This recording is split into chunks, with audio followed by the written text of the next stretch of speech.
Hello, I'm Dave Ferraro from Comics and More. And I'm Patrick Markfort from Articulate Nerd, and this is the Comics and More podcast. This week on the show, Dave and I are embracing our inner teenage fangirl, which for me is rather close to the surface. And we're going to be talking about the classic girls manga, Sailor Moon. Sailor Moon, of course, was a hugely popular anime series in the 90s that was largely responsible for really a whole generation of predominantly female fans becoming enthusiasts of anime and manga to a certain extent. The manga had been published over here before, I think by Viz, but now Kodansha has brought it out in a brand new translation, along with the never-before translated prequel series Sailor V. So we're also going to be talking about that one on the show. We'll be reviewing the first volumes of both of these series. So let's start our discussion talking about the first volume of Sailor Moon. Very pretty pink cover there. So this is Pretty Guardian Sailor Moon Volume 1 is the full title. So for those not in the know, Sailor Moon is part of a subgenre of manga usually referred to as magical girl manga. So the main character is a middle school student named Usagi, sort of silly, lazy, pretty girl who one day encounters a talking cat named Luna, a black cat with a white crescent moon shape on its forehead. And Luna informs Usagi that she is destined to become a great champion of justice and inherit the powers of Sailor Moon to fight against evil.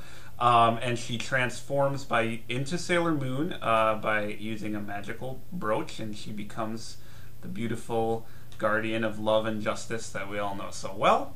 And throughout this first volume, she also begins to recruit the other members of her team, which is part of her mission here on Earth. So in this first volume, we also meet sailors Mercury, Mars, and Jupiter. And they are all girls Usagi's age. A couple of them, I think, are her classmates. And they all have slightly different powers and different personalities. So it's kind of a good mix of characters, but all pretty girls, definitely. And their mission on Earth is sort of vaguely defined. And the villains they're fighting against are sort of vaguely defined. But essentially they are looking for, what do they call it, the silver crystal? Some kind of a silver crystal, like the villains want this, and Sailor Moon has to find it and make sure they don't get it, and apparently there's a princess that she's going to have to protect. So it's all sort of vague, like the whole mission of Sailor Moon. And then the other important element in Sailor Moon manga is, of course, the love interest, which is the dreamy Tuxedo Mask, who is a good-looking guy who wears a mask, and we don't really know if he's a friend or a foe, but we do know that there is definitely an attraction between him and Sailor Moon. So there's a lot of romance, there's some fighting, but it's really all about the outfits and the pretty girls, I think, in this first volume.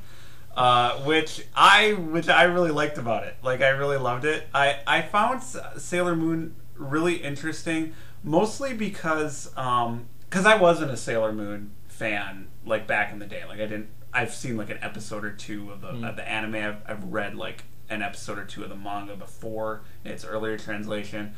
But I'm not really that familiar with Sailor Moon. But what I find really appealing about it is, you know, these magical girl manga, which there are many examples of. Sailor Moon is not the first, but it's definitely one of the most well-known. They're basically the closest thing that manga has to superheroes. And in America, superheroes tend to be a very masculine genre, very much about action and violence and male power fantasies. Whereas Sailor Moon and manga of this type are so aggressively girly. Like, it's so girly. Like, it really is all about the outfits and the hair, and the panels are so intricately illustrated and beautifully illustrated. Naoko Takeuchi is the artist author of this book. There's just something really charming and appealing about that super unapologetically girly aesthetic applied to what's basically a superhero story. I found it incredibly appealing. I found the character of Sailor Moon to be genuinely funny and charming. I like that she's a kind of lazy klutz, and like, I think she's out, she says at one point, like, oh, I don't like to do fighting and I don't like gross things, but she does not hesitate to help her friends when they are in need. Right? So she's a great character, and it's a fun mix. The tuxedo mask thing, what's not to like? I had a great time reading Pretty Guardian Sailor Moon. Good. I had a lot of fun too, actually. Yeah, it's great. Yeah, the illustrations are great. Some of the other guardians that she recruits later are verbally defined, I feel like, as being like, oh, having a fiery temper and stuff like that, and you don't really see that necessarily, except for Sailor Moon telling you that. That's true. That is true. That is true. Like, we kind of only know that the smart one is the smart one. Yeah. This is the smart one. This is, Yeah, I would like to see them kind of like, be more a part of, the battles, and maybe even like being the shining force in those battles, and like winning a battle with their intellect, for like the Mercury who's smart and stuff like that. That's fair. But yeah, I really liked it overall, though. I mean, that's like kind of a small gripe. But yeah, very appealing. I think the love interest with Tuxedo Mask is just like the thrust of it, kind of a little bit. You know what I mean? So to speak. Oh my god.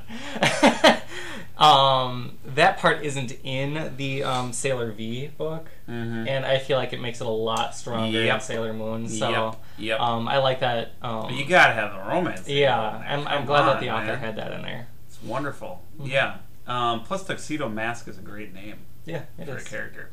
I do think it's probably too fair to say, while overall we did like this book, and I did like the artwork is beautiful here, more refined than we'll see in Sailor V. I don't know that the artist is that good.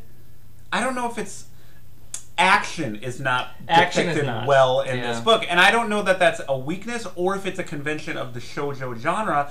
But again, it almost wasn't a diss for me. I could follow it for the most part. There were some that were a little tricky, but I mostly was interested in the whole look of the book and the way that these stories unfolded, because you would think that action and movement and conflict and characters bumping up and hitting each other during battle would be at the heart of this kind of a story. But again, we're in that such a girly mode that a lot more time is spent on what these girls look like, and the hair and the outfits are lovingly detailed, and the fights and the battles and what the villains look like, it's all kind of beside the point, So I don't even really know that I say that as a diss, but if you are looking for well depicted action, I mean, Jack Kirby, this is not, but I don't think it's trying to be, and I don't think its target audience really would care too much. I mean, I wasn't really bothered, but I was more interested in Tuxedo Mask and the outfits than